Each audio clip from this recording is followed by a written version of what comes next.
satisfied, I'm on my way.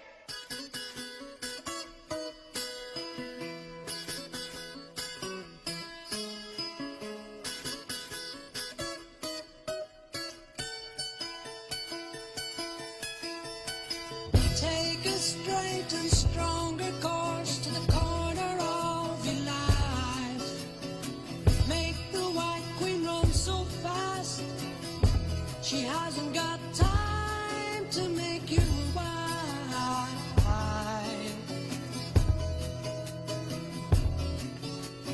Cause it's time with your time, and this news is captured.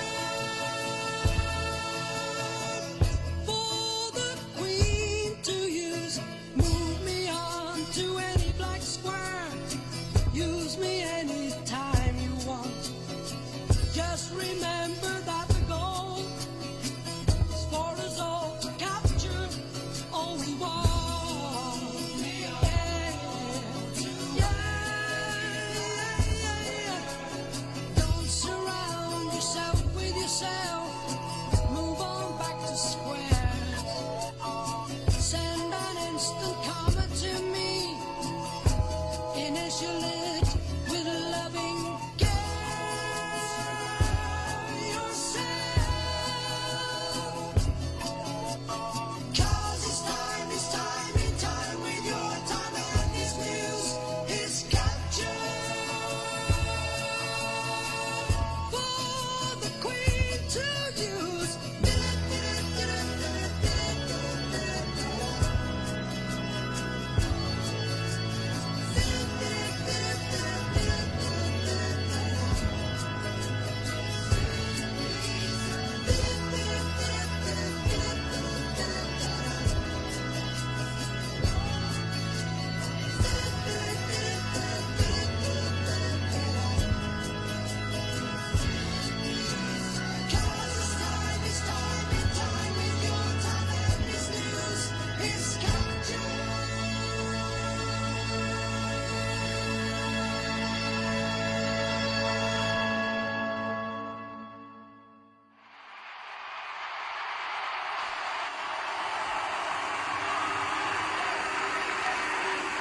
Yes, we can.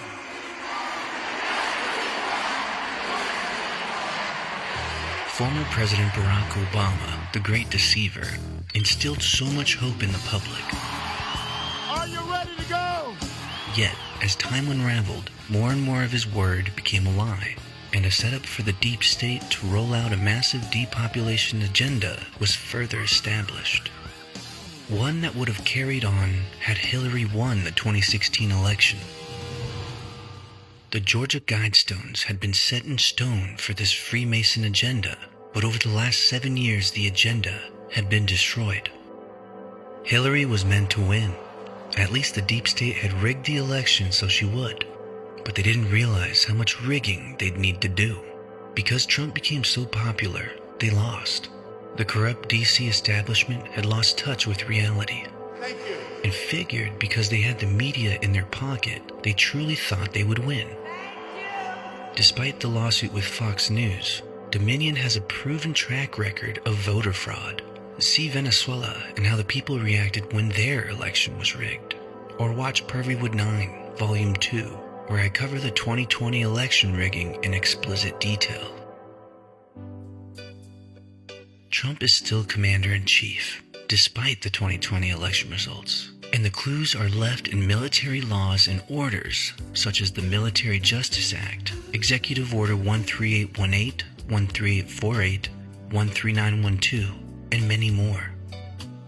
When Trump became president, he would need the aid of the world to eradicate the swamp effectively. And to get this sort of power, he used whitemail in order to give corrupt countries and individuals the chance to do the right thing. We had everything. All the documents to prove the human rights violations they had committed, including voter fraud. There has been so much confusion in the truther community regarding Donald Trump. Is he a white hat? Is he a black hat? Are we all being deceived by the great deceiver? What do you think Obama was? The moment presidential power was lost by the deep state in D.C., the military, the Alliance of World Generals, and UN Security Council understood they had 4 years to set the groundwork for the plan that would ultimately drain the swamp and free the world from a future of tyranny under a one-world government. What so many failed to realize or give importance to are the details that show exactly how Trump, through executive orders and laws, took the necessary steps to protect our democratic republic and, more importantly, expose and eradicate the deep state that had been growing like a cancer throughout the world. The U.S. was placed under the crown with the 1871 Organic Act. The bar was quickly established thereafter, and what we know as the U.S. Democratic Republic became a corporation. What the military and Trump are doing now is bankrupting and dismantling that corporation. It may or may not have crossed your path, the famous capitulation tour, where Trump toured the world and met with every superpower, and was given a royal display of submission by each one. What would make each superpower submit to Donald Trump? Well, we had everything. Black hats use blackmail, and white hats use whitemail, where the latter uses information to force people into wrongdoing. The former uses information to give the chance of right doing. So what if I told you Donald Trump is still Commander-in-Chief? I can hear loads of people thinking, of course he is. The election was rigged. You are correct, but it goes much deeper than that.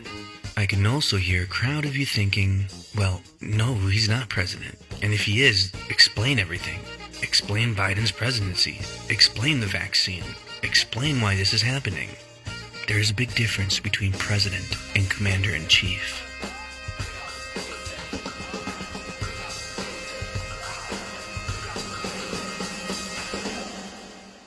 This film is for believers, and primarily for the doubters. The information to be presented can be verified via military executive orders and laws. That means this film isn't purely theoretical. Its majority is based in fact.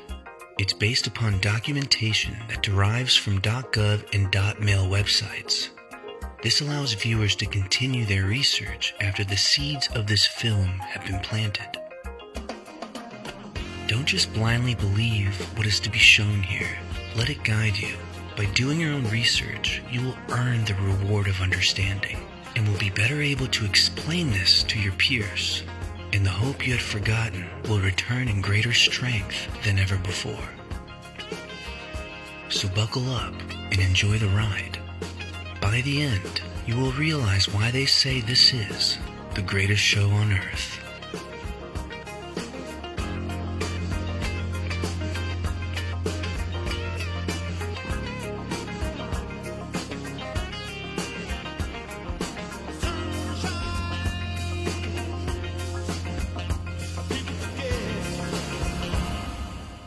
To really understand current events, it's important to first get a grasp on the past.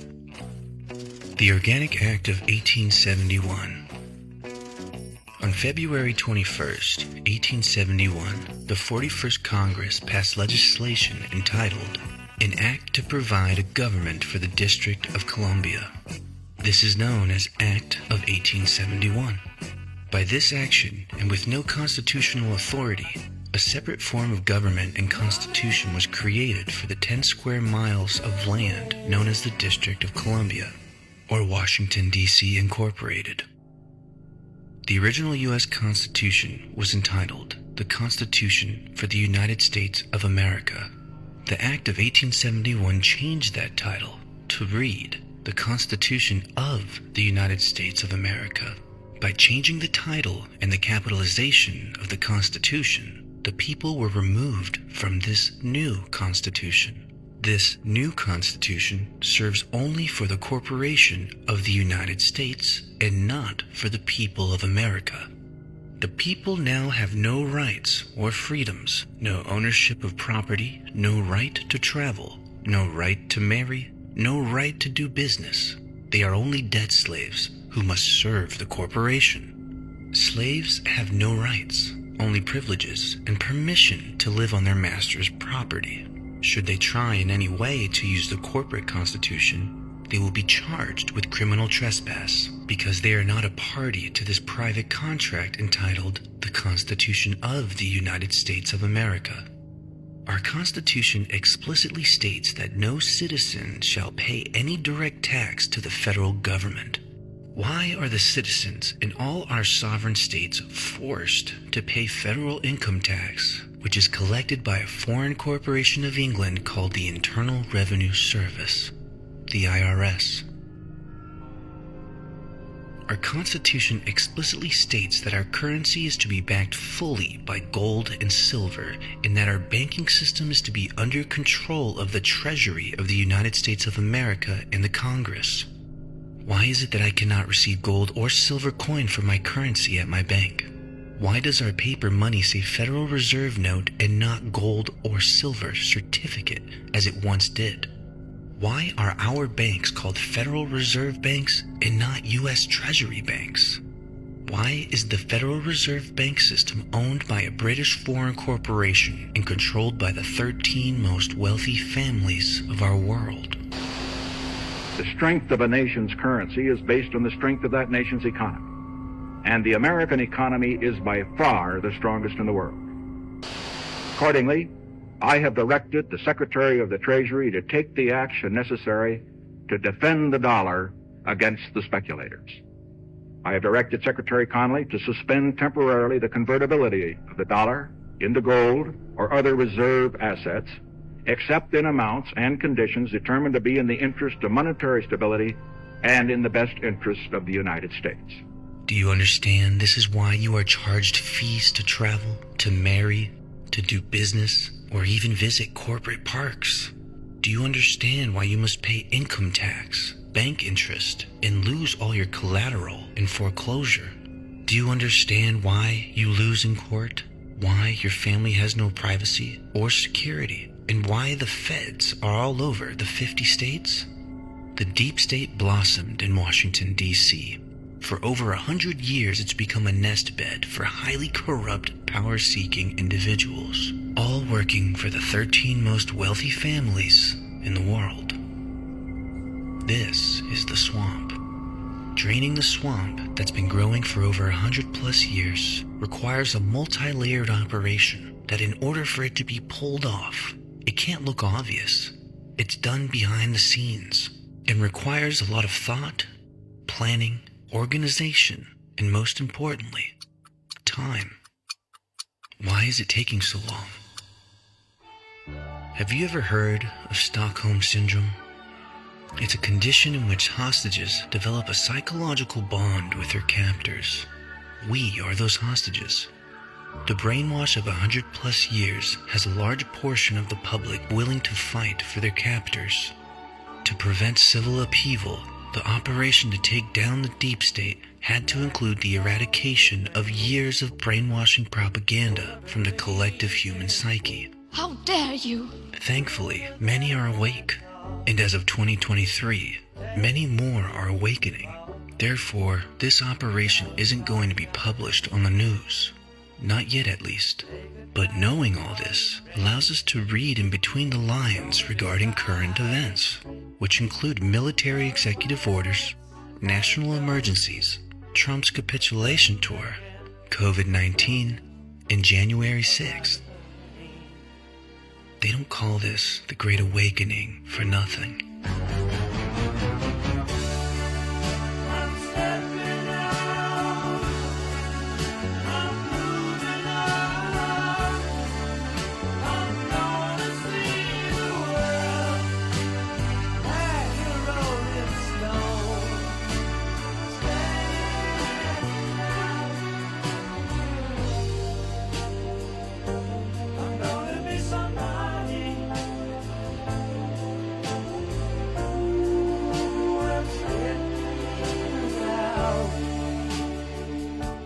In order to start reading in between the lines and seeing current events with more accuracy, God helped us understand this plan further. With the help of military veteran Derek Johnson, His analysis of sequential events regarding military action and President Trump's executive orders and national emergencies, and even Biden's continuation of those orders, we clearly see Donald Trump is still Commander-in-Chief under the continuation of government, also known as devolution. And because of national emergencies kept active by President Biden, which are in complete discordance to what Joe Biden has stood for his entire political career, it's very obvious, once it clicks, the military, not DC, and with the Constitution put on pause, is in full control. What you're about to see is a detailed outline of military law, executive orders, and Trump's whereabouts throughout the world, all starting from 2015. When put together sequentially, it'll make sense, the order of events that took place to set the stage for the greatest show on earth. Today's ceremony, however, has very special meaning, because today we are not merely transferring power from one administration to another, or from one party to another, but we are transferring power from Washington, D.C., and giving it back to you, the people.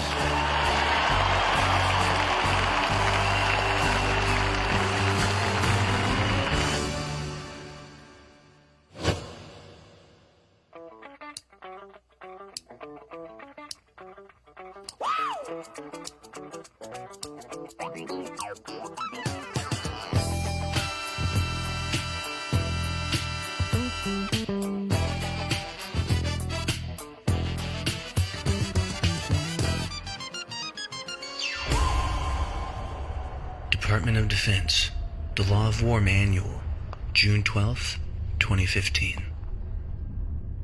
The Law of War Manual is the Department of Defense's war manual. It was signed on June 12, 2015.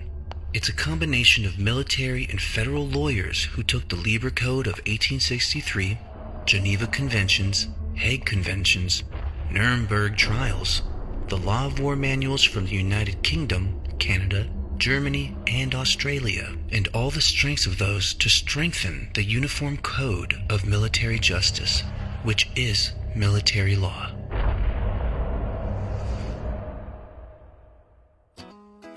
The Golden Escalator. In the moments before his announcement, Trump came down the Golden Escalator at Trump Tower prior to announcing his run for president.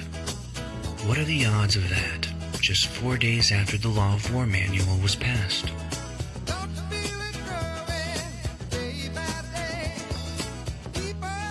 The Military Justice Act of 2016 was the Supreme Court clarifying military laws and courts are separate from civil laws and courts. It clarifies military personnel are different from civil. Federal Continuity Directive 1, January 17, 2017. The Federal Continuity Directive 1 was signed 3 days before Donald Trump took office. Looking into the appendix, it defines devolution and reconstitution. To help you understand further, we must understand devolution, also known as reconstitution.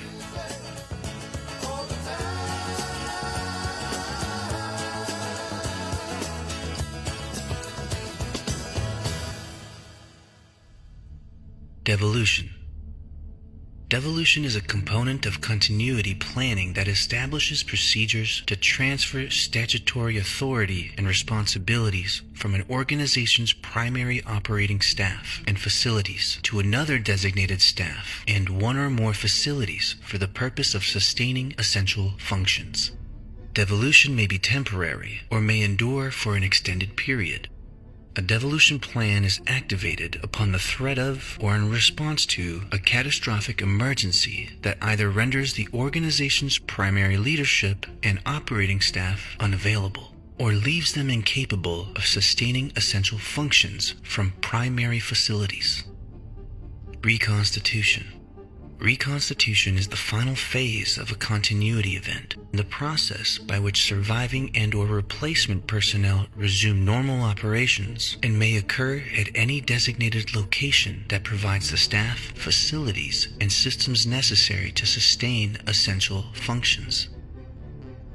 Just prior to the signing of Federal Continuity Directive 2 on June 13, 2017, the directive that would actually implement the continuity of government and so much more, Trump embarked on an international tour, famously known as the Capitulation Tour.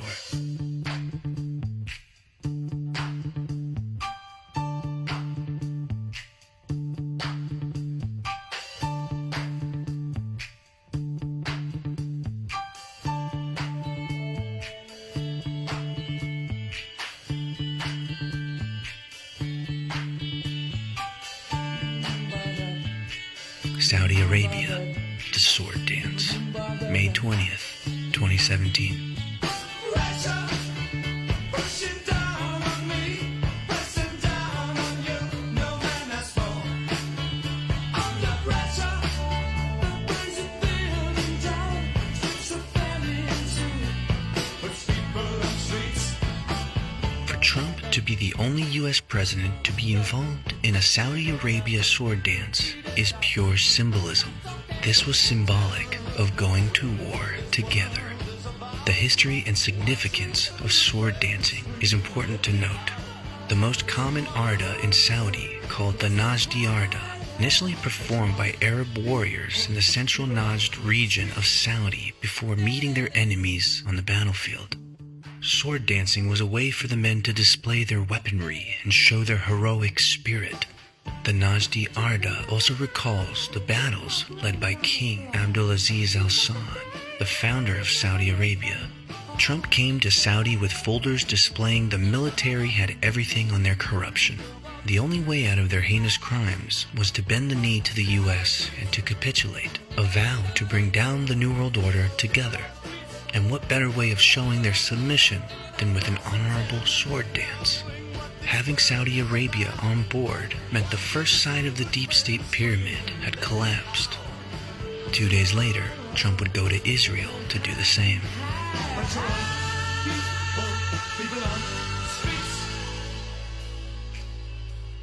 Israel, May 22nd, 2017.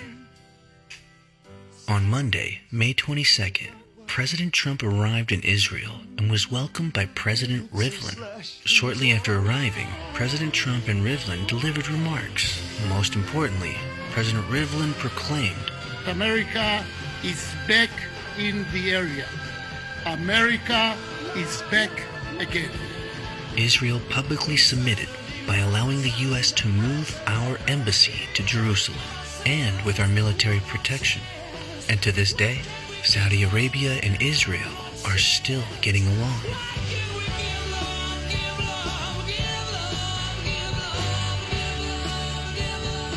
Make note that Trump visited the Wailing Wall just prior to Israel moving their embassy. If you've ever heard people falsely claim Trump a Jesuit, this is where the false interpretation comes from. Many researchers are short-sighted. It makes them lazy, and they pause their ambitious research at this wall. Pun intended. They judge the trees, but not the forest, therefore misunderstanding. This was a massive goal in the capitulation tour. What comes next, just 2 days later, is the most important stop of the entire tour, the Vatican.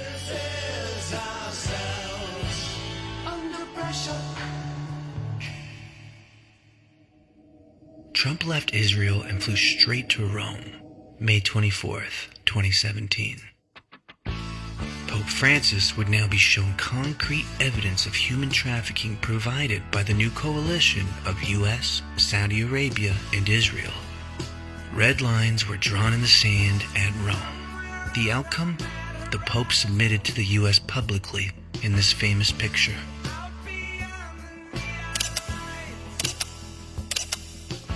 The Pope wasn't happy. You should find the picture of him visiting the Pope. It took 650 planes to remove our gold from the Vatican Bank. Think he's always frowning like that? Have a look when Pope Francis was visited by Obama.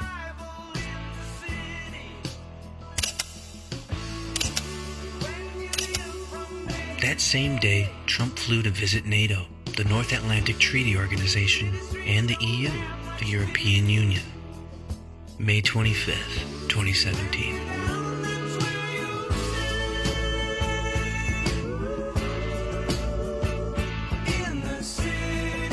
The EU is a unique and essential partner for NATO, as the two organizations share a majority of members, have common values, and face similar threats and challenges. EU leaders publicly submitted when Trump walked in late like a boss.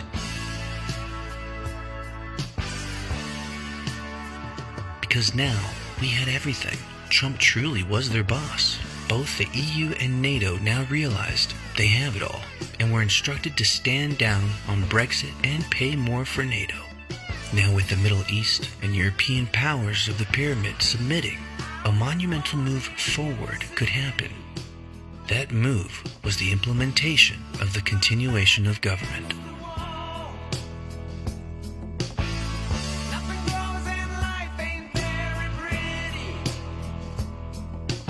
No one's there to catch you when you fall.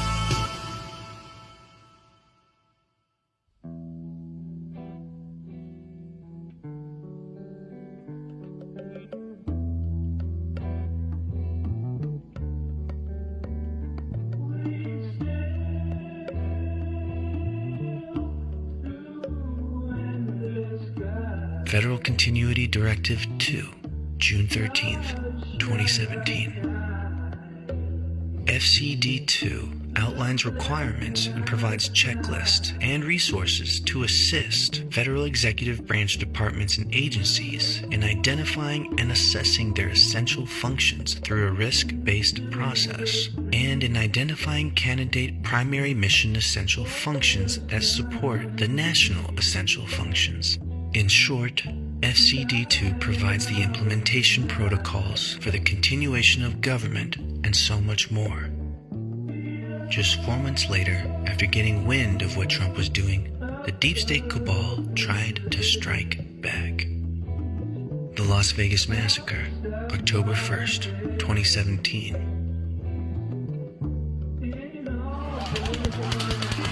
In a matter of seconds, a country music festival turned tragic, a storm of gunfire raining down upon an innocent crowd.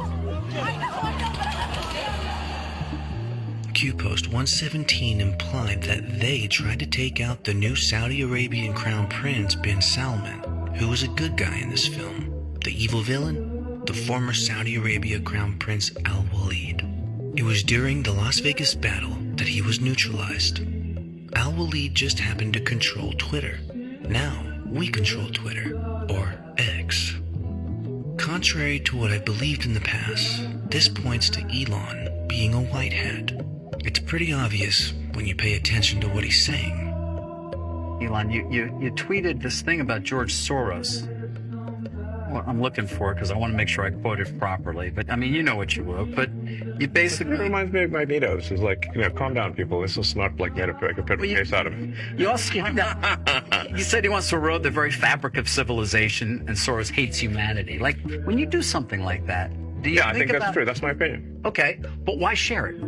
Why share it? Especially because, why share it when people who buy Teslas may not agree with you, advertisers on Twitter may not agree with you?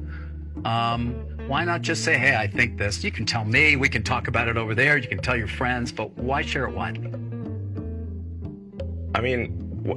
This is freedom of speech. I'm allowed to say what I want. You absolutely are, but I'm trying to understand why you do, because you have to know it puts you in the middle of the partisan divide in the country. It makes you a lightning rod for criticism. Do you like that?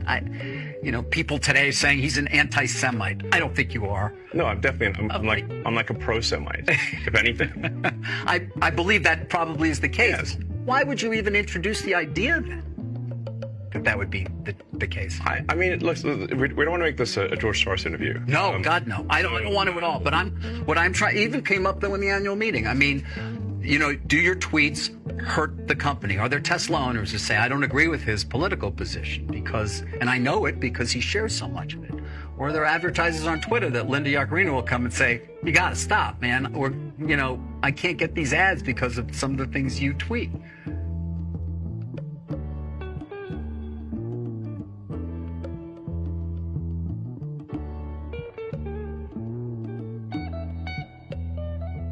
You know, I'm reminded of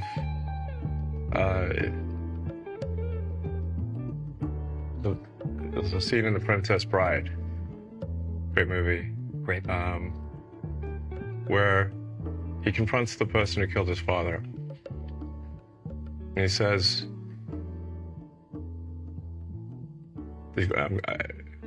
offer me money. Offer me power. I don't care. The Las Vegas massacre was a key event, as Trump saved bin Salman's life, as intel had shown Prince Al-Walid was planning to assassinate him.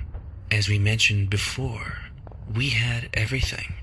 Now bin Salman owes his life to Trump, which led to the Saudi government overthrow, October 24th, 2017. All right, so we begin in Saudi Arabia, where Crown Prince Mohammed bin Salman has detained some of the most high-profile members of the royal family, and that includes former Crown Prince Mohammed bin Nayef, as well as Prince Ahmed bin Abdul Aziz Al Saud, the younger brother of the Saudi king. All suggests that they have both been accused of treason.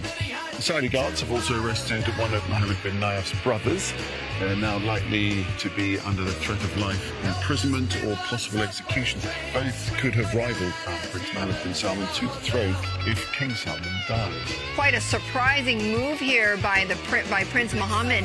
I mean, most of all, this arrest or detainment of Al-Walid.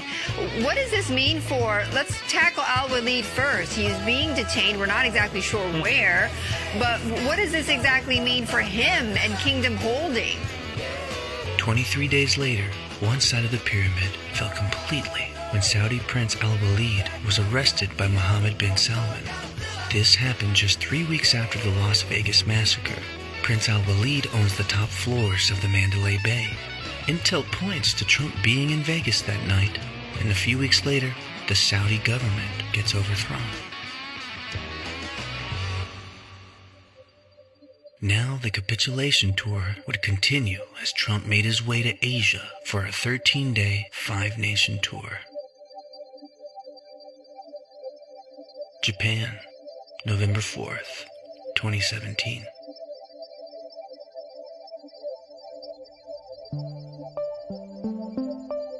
The effect of Trump's visit had the Japanese emperor removed. This was the first in Japanese history. Just 1 month after Trump's visit, the Japanese cabinet finalized their decision and suggested that April 2019 would be a good date for Japanese Emperor Akihito's official abdication.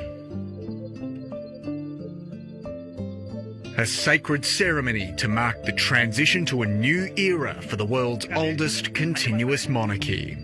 With 2 of the 3 mysterious imperial regalia, a sword and a jewel, the emperor gave his final speech. Emperor Akihito was abdicated due to failure of his duties as emperor. And the symbolism of Japan's submission was when they allowed Trump to become the first ever U.S. president to hand out the sumo champion trophy. Alas, another old house family removed from control. South and North Korea, November 7th, 2017. Trump left Japan and flew to South Korea. Just weeks prior to arrival, the nuclear research mountain in North Korea collapsed, killing their nuclear scientist. During the latest test in September 2017, a bomb believed to have an explosive yield of 100 kilotons set off a powerful explosion. It caused an initial 6.3 magnitude tremor and triggered several more earthquakes in the weeks that followed.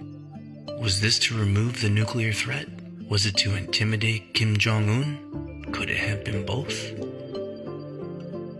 What Trump said in his speech to the South Korean Assembly pairs well with what happened in North Korea just weeks prior. This is a very different administration than the United States has had in the past. Today, I hope I speak not only for our countries, but for all civilized nations. When I say to the North, do not underestimate us and do not try us. I also have come here to this peninsula to deliver a message directly to the leader of the North Korean dictatorship. The weapons you are acquiring are not making you safer. They are putting your regime in grave danger. Every step you take down this dark path increases the peril you face. It would be only 18 months later that Trump would become the first U.S. president to cross the border into North Korea. At one of the most militarized borders on Earth, an historic handshake. Good to see you again. I've never expected to meet you at this place. A US president, a North Korean leader, and an extraordinary invitation. If Your Excellency take a step forward, you will be the first US president to cross this line. And Donald Trump didn't disappoint. Not just stepping, but positively striding into history books, the first sitting American president to meet a leader in the North.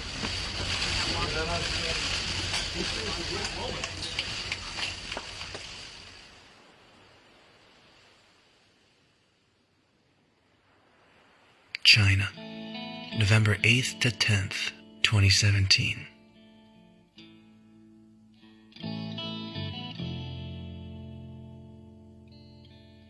Trump then flies to China at the invitation of Chinese President Xi Jinping to meet and dine in the Forbidden City. Trump became the first foreign leader to ever dine in the Forbidden City since the founding of modern China. This is a massive act of submission. Remember, Xi Jinping had already visited Trump at Mar-a-Lago for a few days in spring 2017. It's evident China wanted to rid itself of the deep state as well.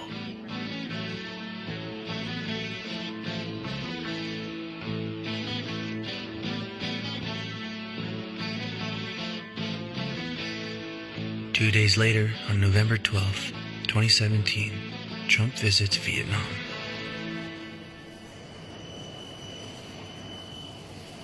Trump then heads to Vietnam to get Southeast Asian leaders to submit, including Singapore and the Philippines.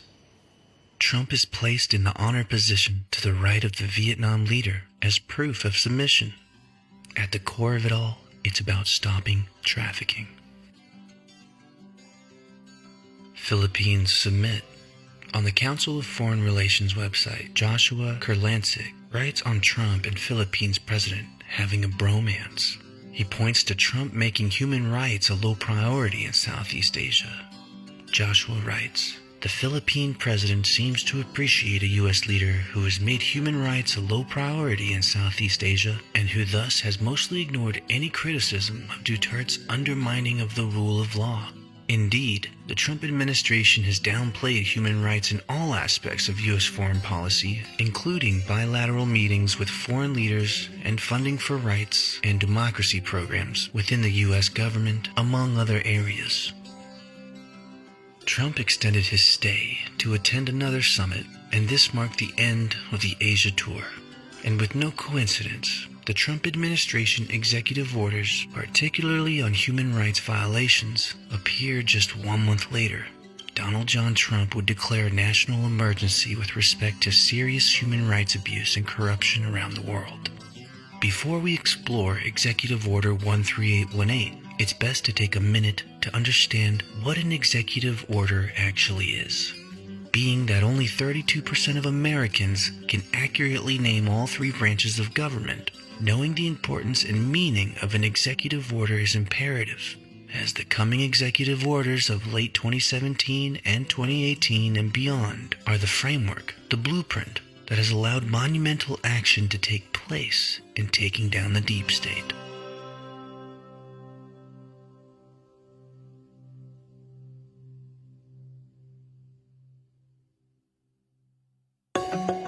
The power of the pen.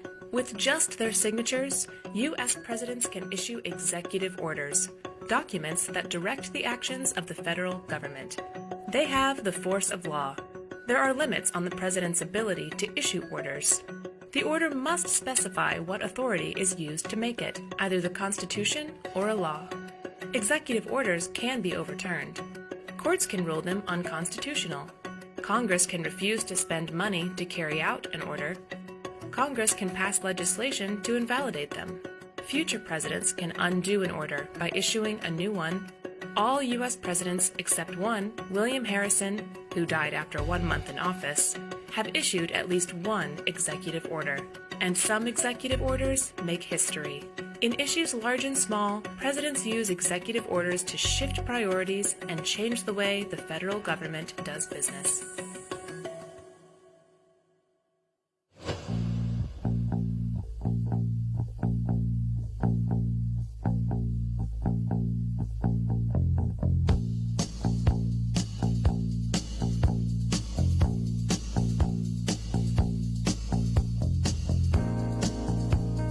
Executive Order 13818, December 20th, 2017. By Executive Order 13818, the President declared a national emergency with respect to serious human rights abuse and corruption around the world, and pursuant to the International Emergency Economic Powers Act, which is 50 U.S. Code 1701, took related steps to deal with the unusual and extraordinary threat to the national security, foreign policy, and economy of the United States. A national emergency is a situation in which a government is empowered to perform actions not normally permitted. The 1976 National Emergencies Act implemented various legal requirements regarding emergencies declared by the President of the United States. Setting an executive order with a national emergency is a very big deal.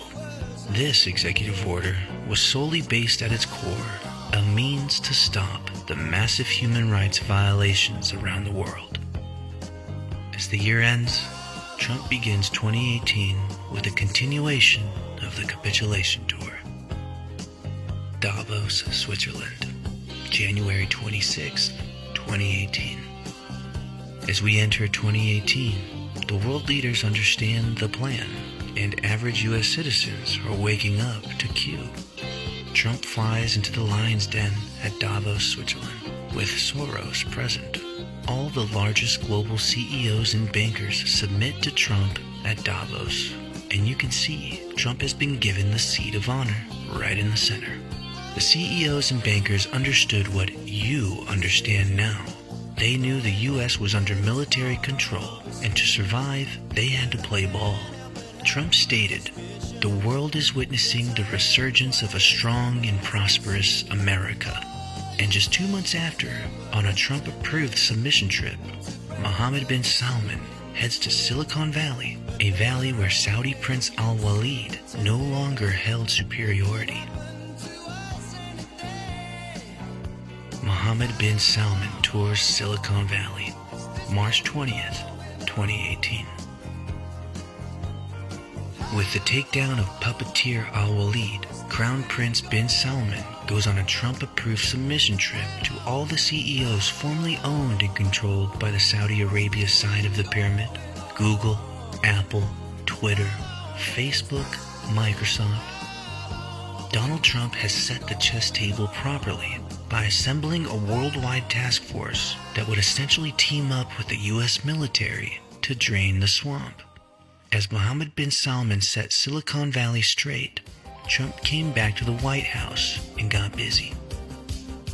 From January to December of 2018, Donald Trump would publish 37 executive orders, from Executive Order 13820 to Executive Order 13856.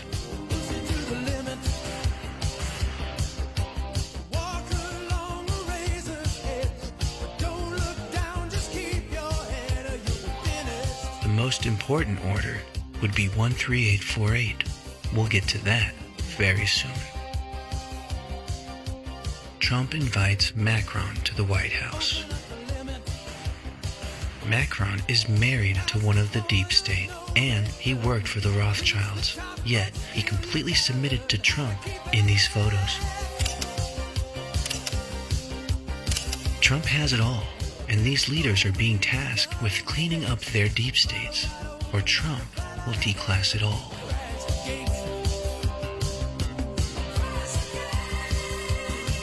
The Queen submits. July 14th, 2018.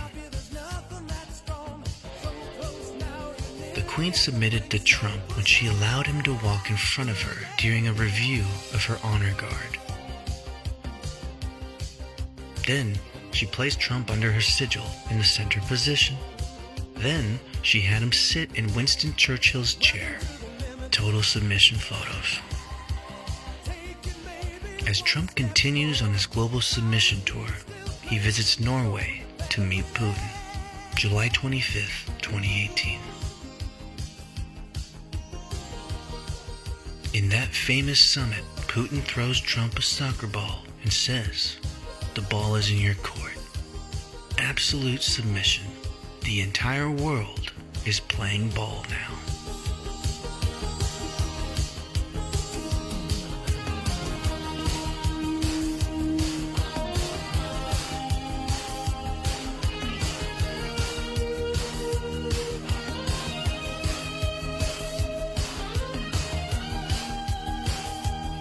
Now for the most important executive order, 13848, September 12th, 2018.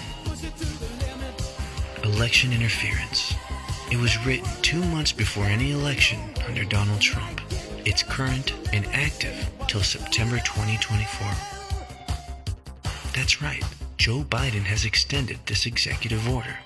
This is a clue that the president is acting under Commander-in-Chief.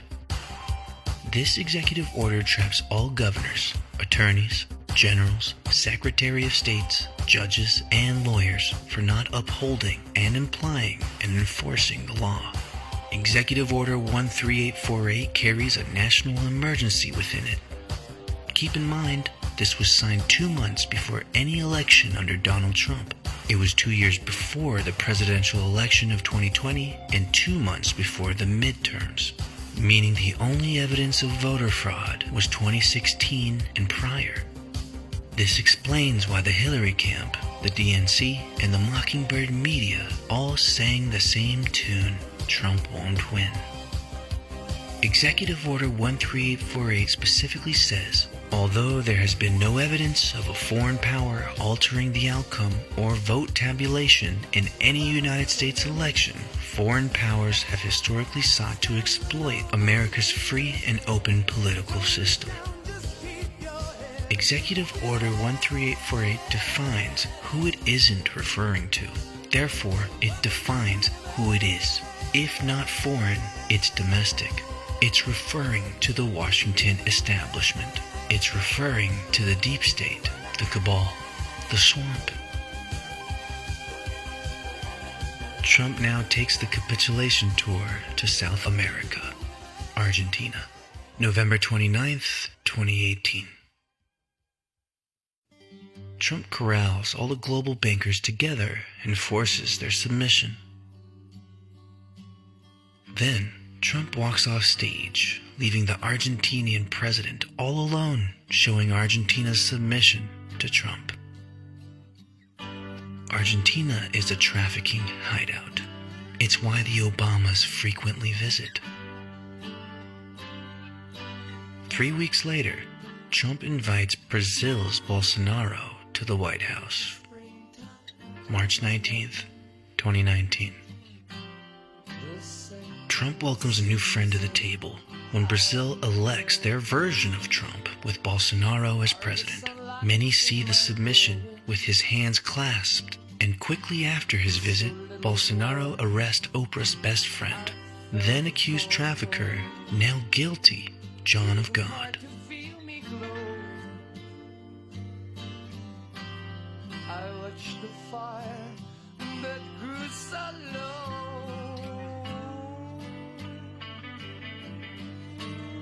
Theresa May, May 24th, 2019. Remember when Theresa May cried and resigned to allow Boris Johnson, who's a Trump supporter, to take over as Prime Minister of England? May owes her life to Trump. intel hinted that Trump alerted May to a hit on her by the deep state. So much to be optimistic about. I will shortly leave the job that it has been the honour of my life to hold. The second female Prime Minister, but certainly not the last. I do so with no ill will, but with enormous and enduring gratitude to have had the opportunity to serve the country I love. She's crying because they were going to kill her, and she was saved by Trump. Space Force, established December 20th, 2019. The U.S. Space Force is responsible for organizing, training, and equipping Guardians to conduct global space operations that enhance the way our joint and coalition forces fight, while also offering decision-makers military options to achieve national objectives.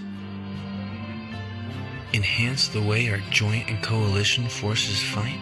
This sounds like the branch of the military responsible for worldwide military operatives. Certainly something that was established on Trump's capitulation tour. It's key to note that Russia was the first nation to have a space force, and the Russians are known for gathering intel. It is said that Space Force was active in collecting all the election fraud that occurred during the 2020 election. After the onslaught of attempted indictments on Trump, there is now a leg to stand on legally for Trump to showcase the data they have that proves the election was rigged. Before Trump ends his international visits, he heads to India. Trump visits India, February 25th, 2020. Trump now turns his focus to India. Their leader Modi submits publicly to Trump with these hugs. He also clasped his hands together in this photo to show his hands were tied as he submitted. These comms are important to note, and they're very symbolic. Trump was greeted with a stadium of 100,000 Indians chanting, Namaste Trump! Namaste Trump! Namaste Trump! Trump ends his international visits with India and immediately focused on the battlefront back home. This is when the deep state released their Ukrainian bioweapon.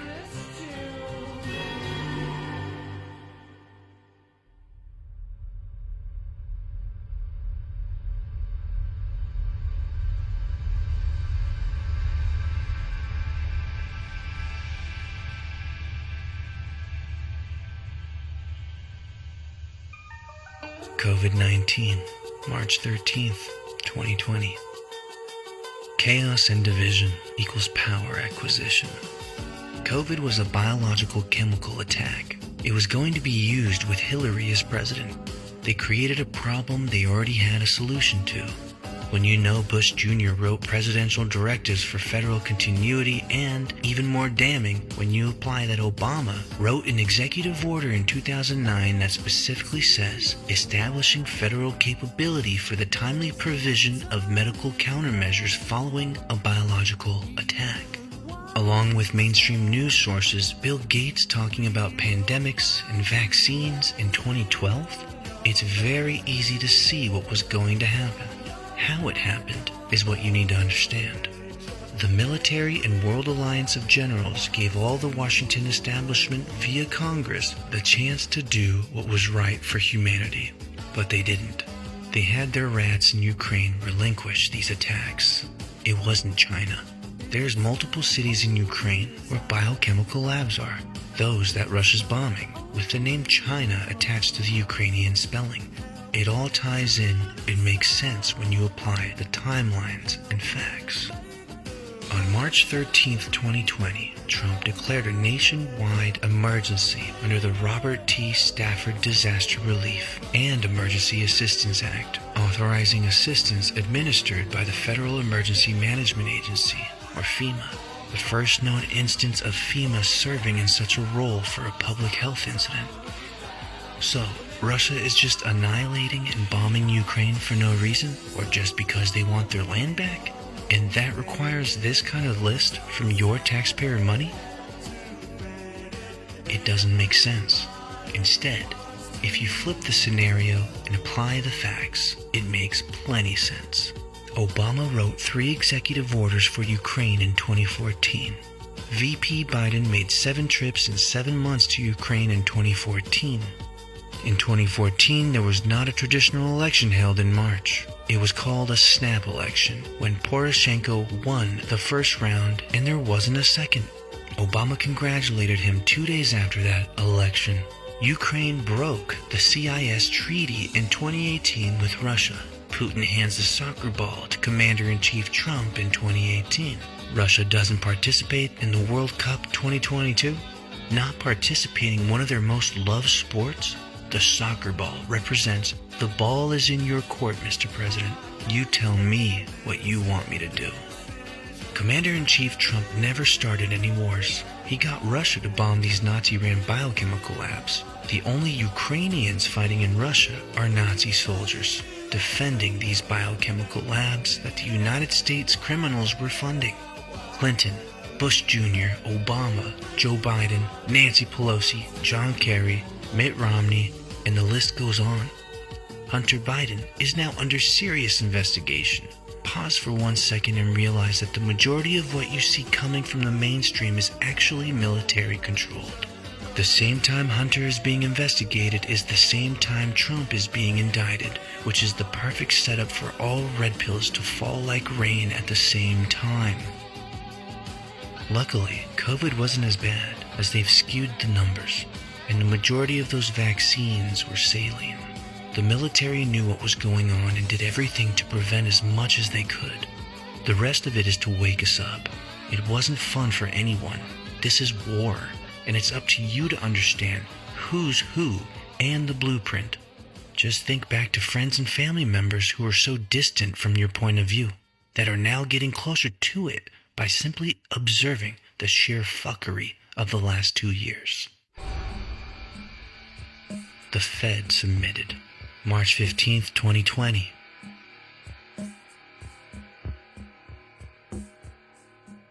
During COVID, the Federal Reserve took a back seat to the Trump-controlled Treasury Department for the first time in 100 years. The Fed submitted and paid out all liquidity while our Treasury secured the assets. It used to be the other way around. Fast forward to a glimpse of today and the Federal Reserve has gone bankrupt. New financial systems are being created, the dollar is failing and will die fairly soon. Here's the G7, a group of 7 of the world's advanced economies, including the US, UK, and Japan. And here's what some call the alternative from the developing world, the BRICS, formed by Brazil, Russia, India, China, and South Africa. The BRICS is trying to position itself as the voice for emerging economies and challenge Western dominance of global affairs. Its leaders are holding a summit in Johannesburg to discuss an historic expansion. More than 40 countries, including Saudi Arabia and Iran, want to join. The expansion of BRICS could definitely boost the group's global influence. Let's look at what a potential enlargement means for the alliance and its ambitions to shake up the global political and economic order. The original term BRIC was actually coined by a Goldman Sachs banker, grouping these really different countries together because they were so fast growing. The leaders of Brazil, Russia, India, and China formalized their relationship in 2009 and invited South Africa to join the alliance a year later. They decided to take that idea in an effort to create a bit of a political and economic counterpoint to what's perceived as the Western hegemony of the global political and economic spheres. The BRICS countries together make up more than 40% of the world's population and almost a third of the world's GDP. According to data from the International Monetary Fund, the bloc has already overtaken the G7 nations' share of the global economy on the basis of purchasing power parity. That's when the purchasing power of different currencies is equalized. Projections by Goldman Sachs show the world's economic balance shifting towards the BRICS and emerging economies. China is expected to overtake the US as the world's largest economy by 2050, with India climbing to number 3. China and India have experienced massive growth since the BRICS were founded in 2009 and certainly have helped them swell in importance and remain relevant on the global stage. China and Russia are pushing to enlarge BRICS. Experts say Beijing is keen to create an alternative grouping to counter the US and the West on the world stage. China has been bullish on expanding BRICS for some time, and they're particularly keen at the moment because of the trade tensions with the US looking to diversify its supply chains away from China. Russia sees an expansion as a way to gain more international allies following its full-scale invasion of Ukraine. South Africa publicly supports the expansion, as does Brazil, but experts say behind the scenes, Brazil and India want a more measured approach. It seems that they are concerned about the group leaning too autocratic, so they want to have very specific requirements for admission to make sure that there's a balance amongst the members and that it doesn't become sort of the autocratic G7. More than 20 countries have formally applied to become part of BRICS, ranging from Saudi Arabia to Ethiopia, Argentina, and Indonesia. Experts say Saudi Arabia is a strong candidate as a major economic and energy power in the Middle East with a growing role in regional diplomacy. Indonesia, with the world's fourth largest population, is another strong contender. Indonesia, being such a large economy and important in the electrification, clean energy tech, electric vehicles, might be a logical choice. One reason for joining the BRICS is gaining access to the bloc's new development bank. Since its founding in 2014, the bank has approved more than $30 billion in loans for development and infrastructure projects. Access to funding from this bank, which seem to be having more favorable terms than a traditional development bank like the World Bank or the IMF, is definitely something that's attractive to a lot of countries. The new development bank also wants to deepen the use of local currencies instead of the US dollar for trade and financing between the BRICS nations. Ultimately, experts say one of the biggest challenges for the BRICS to counter the West is to form a united voice on major global issues. Generally, the countries have pretty diverse and diverging interests in politics, on security issues, and even relations with the US. I think the group would like to be seen as an alternative political forum to the G7 group of developed nations. Whether or not it is able to achieve that, I think, will largely depend on what countries it admits. Executive Order 13912, March 27th, 2020. Donald Trump federalizes the National Guard and reserves to active duty because of those unaddressed national emergencies. From 2017 to March 2020, Donald Trump declared 9 national emergencies. 7 were in executive orders, all were unaddressed by Congress. This equals a military operation, a continuation of government, a destroying of the federal corporation. The 6-blade knife, do anything for you. Executive Order 13919, April 30th, 2020. President Trump signed Executive Order 13919, which gives the Secretary of Defense the authority to activate the reserve components of the military to federal duty. The military generals and their commanders, and Commander-in-Chief Trump, are now in full control of our nation and have been under multiple clauses under the Uniform Code of Military Justice, the Constitution, and federal law. All this implicates that Joe Biden is not the president.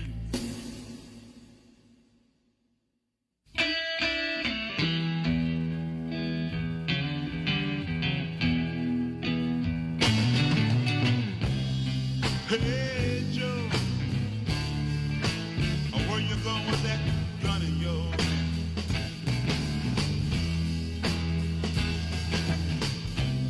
Hey Joe, I said, where you going with that gun in your hand? If Biden was actually president, would he extend a number of these executive orders that go against his lifelong policies? Ones created by Trump specifically meant for the takedown of the cabal? This is a perfect sign that shows the military is in control of a lot of what you are seeing. Biden's admin is nothing but a continuation of government, but they're the side that's exposing their crimes to the public. They're destroying their system. They're all actors. The ones that aren't, they know what's going on. Continuation of government shows so. Biden has extended every single executive order with national emergencies and the Executive Order 13912 that federalized the National Guard and reserves to active duty. Every executive order has expiration dates, so why did he extend policies that don't align with his? Executive Order 13912 didn't set to expire until March 2022. Why did he extend it in 2021? He extended it again in 2022, which now makes the National Guard and reserves on active duty till March 2024. The Space Force has never been uttered from Biden's mouth. The Space Force articles have never mentioned Joe Biden. The Army transferred all communications to the Space Force in August 2022 for one command. Who's that commander if Joe Biden has never been mentioned by the Space Force? Who established the Space Force as an independent military branch in 2019? Donald Trump. The Air Force did not give Biden the traditional ride into D.C. on January 20th, 2021. Guess who the Space Force is a department of? The Air Force. There's multiple documented pictures on the Flight app of Coast Guard on Navy bases and Navy helicopters on Coast Guard stations. The Coast Guard is a department of Homeland Security during peacetime. They operate under the Navy during times of war. This implies we are at war. The Marines are a department of the Navy. That makes all military branches operating under military operation. Continuation of government, none of which recognize Biden as Commander-in-Chief. In every single National Guard article, Biden has not been mentioned, not once. Only the Secretary of Defense and or the commanders of the brigade, battalion, or unit. Biden campaigned that he was going to shut down Gitmo, Guantanamo Bay. Why has he not revoked Executive Order 13823? Which is Donald Trump's executive order that revoked Obama's executive order to shut it down. If he was president, he would have the same powers and authority as every other president. But it's evident he doesn't, because he's not the president. In fact, he's not even alive, and we'll get to that soon. The rigged election, November 20th, 2020. How did President Trump, the military, and his administration know to write every key executive order from 2017 to 2021 with specific dates inside to be activated and enacted on after November 3rd, 2020 and after January 6th, 2021? Military has its own law, the Uniform Code of Military Justice. The Constitution is the highest law in the land, backed by the military. The military came first in our nation. The military was created to make sure the government did not get too radical, hence why they stepped in. This did not just start recently. Our country isn't the country you think it's been. From 2017 to 2021, a lot of you thought that certain Trump team members, staff, administration, and military turned on him, but they didn't. It was part of an operation. They're called white hat operatives. Optics within optics. If you didn't know about the laws, or if you weren't following the laws being signed from 2017 to 2021, you were blind and fell for the bait as you did with everything you witnessed from January 6th and January 20th to present day.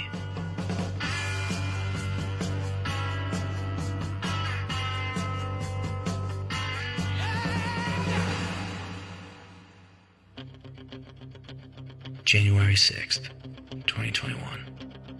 The military expected the 2020 election to be rigged, but to drain the swamp, they had to let it happen. They had to show the American public this way. Mike Lindell's documentary shows the real election results, with almost every state voting for Trump. The Executive Order 13848 issued the first national emergency. Then, on January 6, 2021, Secretary of Defense Christopher Miller activated the National Guard to federal duty, as was ordered in Executive Order 13919 by President Trump. All of those actions also signified President Trump's war powers of the president via 47 U.S. Code 606, Title 10 of the United States Code, the invoking of the Insurrection Act of 1807, Title 32 of U.S. Code, extended President Trump's power as president according to those codes and Articles 2 and 4 of the Constitution. On January 6, 2021, after 2 objections, the insurrection took place. It wasn't an insurrection. It was all planned. The military was exposing the deep state. Because in our Constitution, in 3 U.S. Code 15, it tells you what was supposed to happen when those objections took place. That didn't happen. When they came back in, they just rushed right on through and counted the votes. They were supposed to go into a special chamber, go read through 3 U.S. Code 15. Congress, Swamp, the Rhinos and Dinos broke 18 U.S. Code 2381, 2384, and 2385, and 52 U.S. Code 20511. Executive Order 13848 traps all governors, attorney generals, secretary of states, judges, and lawyers who do not uphold or apply the laws that were put into place, so they chose what side of the line they were on. To understand further, you can watch my film, The Flight of the Bronson Brothers, a group of 4 famous trumpet-playing brothers who sued Congress for not upholding their oath. Their fight still continues, and you can catch up on that fight on GoodLion.tv.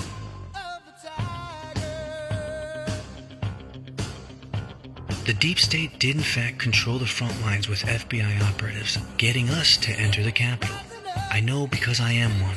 I faced corrupt judges, correctional officers, and lawyers who all tried to bash my spirit, but only made it stronger. These are the corrupt judges and lawyers who chose to stay on their side. They will regret doing so.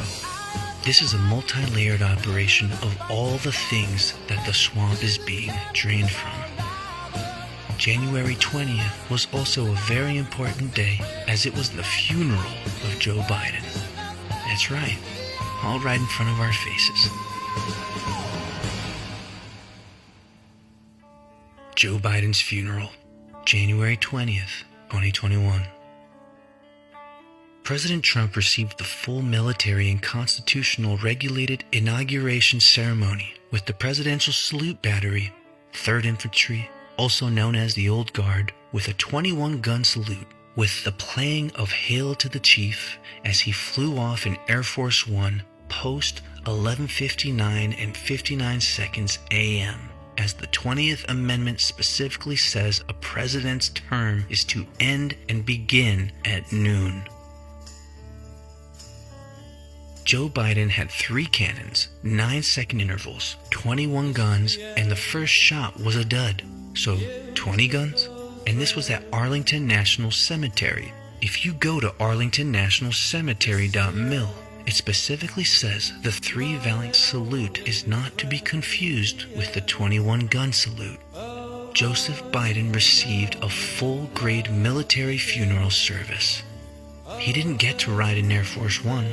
He raised his right hand at 11:47 a.m. Eastern Standard Time, which is a violation of the 20th Amendment.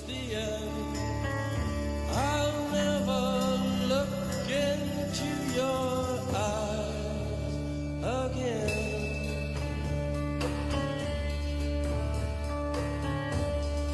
Can you picture what will be? So little madness and free, desperately in need of some stranger's hand in a desperate land. What we are witnessing today is still a continuation of government, aimed to reverse the radical brainwash of propaganda on our nation. You don't just flip a switch to change a public opinion. You orchestrate an entire movie, a show, where the world becomes a stage, in order to create the proper outrage and insight, knowledge that enables people to break away from a hypnosis of division. America is like an innocent child that was kidnapped by a dark satanic cult of criminals and pedophiles, using its power to effect worldwide change in its favor. 10 years ago, not many people would be able to grasp this information, but through Trump's presidency, COVID-19, the 2020 election, January 6th and January 20th, and the deep state in Ukraine, we've woken up. We've realized blindly putting faith into government has become our greatest fault, and that paying attention matters. The last 100 plus years, Americans were sold to a corporation, losing the true meaning of what being an American is and was all about. Many naysayers out there around the world know nothing about being American, while at the same token, there are just as many patriots in every country of the world because they too have national pride in their country and can see that ridding the deep state of the U.S. is ridding the deep state of the world. You see, we all have something to unite for. We may fear a united one-world government, as we should, but inviting a one-world patriotism is what can unite us all together, rejoining in the fact that we all have our individualism, but our collectivism is what makes us stronger as individuals. Many people stop short at their brief, "we're all on the same side" rhetoric, yet can one truly watch this entire movie and still believe that? The thirst for knowledge, the hunger to understand, when lost, becomes the closing time for both heart and mind, and it becomes evident. Those are the ingredients that make a doom and gloomer. They stopped their research long ago. But not you. You didn't. You now have the tools to understand everything you are seeing happen around the world. It will take thought. It will take your own research. It may take open-minded conversations, painful ones, but together we are collectively the audience of the greatest show on earth, The Great Awakening. Keyboard warriors, you know what to do.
Forget the day and dream of a girl I used to know. I close